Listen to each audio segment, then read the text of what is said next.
is another beautiful day on top of the mountain. Hello, my name is Lihle. It is again a windy day. Unfortunately, I don't have anything to cover you guys with today. So I don't know if the wind is going to give me some time to record or going to have to bear with me. We'll just see what happens. Today, I wanted to talk to you guys about something that was like hitting me.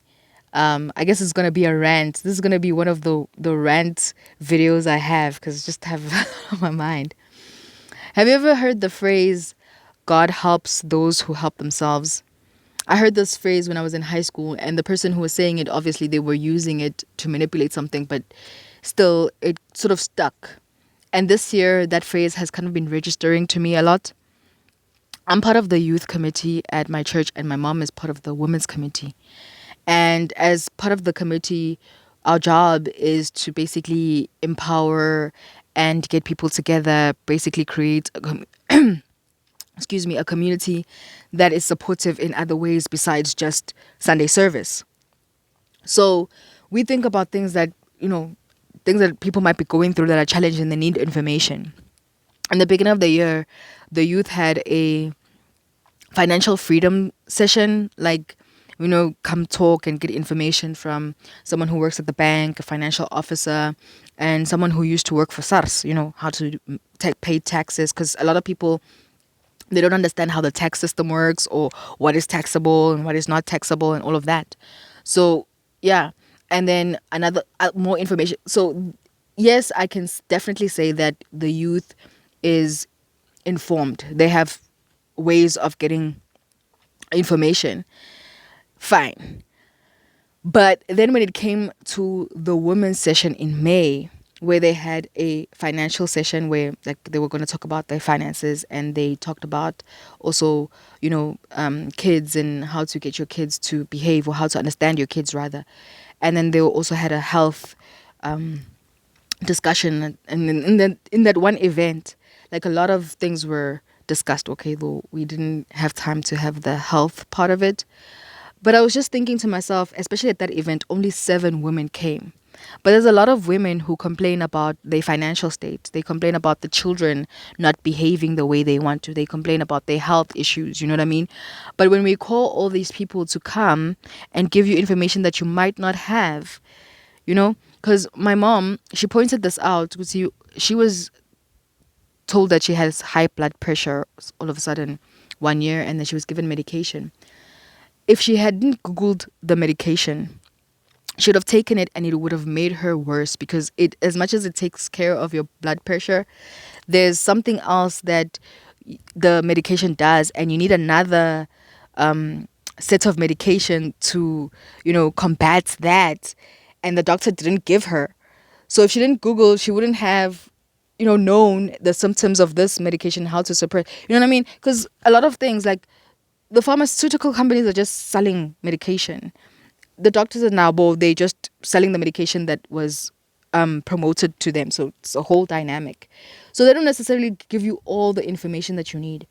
And she found out from somebody else, from going to a church service where they were talking about health, how to, take care of her high blood pressure naturally without using medication. It's been 4 years and she's fine, no high blood pressure, and she drinks this concoction once in a while now. It's not even all the time. But this is the thing. See, there are people with information that have this information, they want to help, but you guys don't come to things to get help. So how do you expect God to help you when you're praying for something but you're not taking action? Another thing, my aunt does this where she says, so Mandla, if only I can just win the lotto, because 45 million sounds like you know what I mean? And I say to her, girl, how do you expect to win the lotto if you don't bet? You have to play the lotto. Then maybe God will help, will help make it happen for you. You know what I mean? Although I don't know how God feels about betting. And that's another thing I have a problem with. I've been complaining about this, okay, because I complain to my family and my siblings when I see some of these things. I'm not a big TV fan. Most of the time when I watch TV, like TV, yeah, I watch the cooking shows or criminal investigation type of stuff, right? So I'm watching a cooking channel, and a bet is online betting or Betways or whatever it is, Hollywood Bets or whatever one of those betting companies are, an ad for them comes up. Okay. The show comes back on again, goes on commercial again. Another betting commercial happens.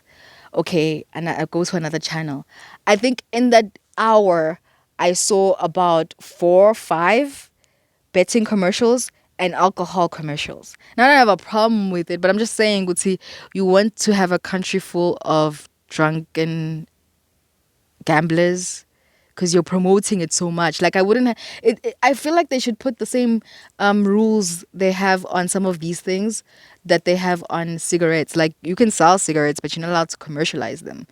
They should have that same thing because it's not like these other things are not toxic. Yes, there are people who are winning, becoming millionaires all over South Africa from this, but how many people are losing and becoming addicts? You know what I mean? So we have already a country of people who are alcoholics and don't know that they're alcoholics. Now you want a whole range of people who are addicted to gambling and won't probably know that it's the gambling that's a problem. Because a lot of people in South Africa, they like to be in denial. I'm just saying. It's just something that I've seen, but it's, yeah. Anyway, for you to be helped, my thing is, yes, pray. Let's pray. Let's always, always, always pray. But also take some action. Also take some action. You know what I mean? Also stand up and do something. Meet God halfway. Because how is He going to make you win the lotto if you're not betting? How is it going to help you with your financial problems if you won't go out there and get the information? How is it going to give you a job if you're not applying? Do you get what I mean? So that phrase right there is God will help you. But now do it. Stand up. Take action. Let there be something for God to work with. So sometimes we miss these opportunities because we feel that, okay, I want to get out of my financial debt this way. I imagine God just giving me money from the heavens. From the heavens, it's just in my bank account one day, there's just R1,000,000 and I can just get out of all my financial debt. I guess, but I don't know who I was watching. Another YouTuber who does Christian content was also talking about that. Was the fact that sometimes opportunities present themselves that can get us what we've been praying for, but because we see God doing it in a specific way and we cannot get out of the way we see it, we miss those opportunities and we stay in the same spot, not moving forward because we're missing those opportunities. That's why one of the things that are on my prayer list is strength, wisdom, and guidance. I think those right there, if you pray for those 3 things first, because that's pretty much my prayer that was there for the first 6 months. Give me strength to overcome the things that I can't overcome, to get through the things that I feel I'm not strong enough to get through, things that I feel I'm not strong enough to survive. Sorry guys, a truck is coming down the mountain right now and it's really, really loud. This is one of those trucks by Sappi. Yes, the paper mill. They still make paper. They still make paper. The factory, we have one of those factories here in town, and their forestry is up the mountain, and it's really cool. I've been there, and I've been to the guest house they have there. Oh man, it's overlooking a beautiful lake and the mount. Oh my word, guys, just honestly come to Barberton. Come to Barberton. Come explore Barberton. Come explore the mountains of Barberton. All right. So it's saying that we miss opportunities because of the things that we don't catch necessarily. So one of the things that I feel are important to always be praying for is wisdom, strength, and guidance. Because with strength, when God gives you strength, you can get over anything. When God gives you wisdom and understanding, it is easy to sort of navigate things. When God guides you, and always, we know what I mean. It's not like you're gonna a shining light is gonna pop up every time. Every time of the way, but he guides your steps necessarily. You know what I mean? It will also come back to the him working everything for your good type of situation. So take action, ask for guidance, strength, and wisdom, and trust God will give. God will give you those things, and take action. Stand up. Don't just sit on your ass. Don't just sit down and um, not do anything, hoping that help will come from the heavens. It will, but there's no limit to God's power. That's what we mean. There's no limit to God's power. He can definitely have you just pop up one day with a million rand in your bank account. That is a possibility. That's something that I'm not limiting him to. That can definitely happen. And we've kind of seen it happening to a couple of people who mistakenly wake up with millions of rands in their accounts. Could be one of them. An oversight could just happen. But from what I've learned with that is that could see something always gotta give after that. Like you get yourself mostly in trouble. But still, but still, but still, don't limit his power. Yes, I'm not limiting his power, but now we meet him halfway. Take a little bit of action. So I think in this context, if you think about it like that, God does help those who help themselves. Anyway, but just think about it. I know there's like a negative to it, but just think about it a little bit. We'll see, okay, I want financial breakthrough. Maybe I should just start applying for stuff. And it could be something small. My cousin just started a business, cleaning service business, because she's been applying. She realized how disheartening it can be to apply and not get replies and get rejected. And every day you're waking up and scouring the internet for anything really, and it's not coming up. So instead of sitting down and being broke, she decided, "Hey, let me do something." People hate washing their windows, they hate washing their blankets, they hate washing their curtains.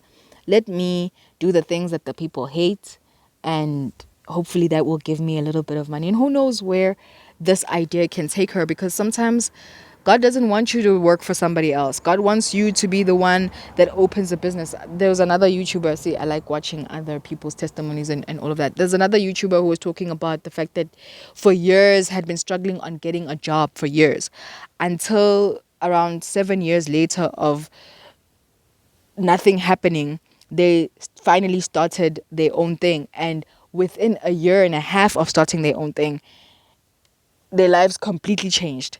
It's like they've never been broke. You know what I mean? So he's just waiting for you to do what he wants, type of thing. So don't sit. It's not a guarantee that her business will work. It might not work out. I've started a few businesses that didn't work out right here. Still in 2021, I started a little bit of an ice cream business because it's hot in Mpumalanga. I thought, hey, having those nice, because I liked them when I was in Pretoria, those cute little ice creams with a lot of sweets on it, kind of decorated.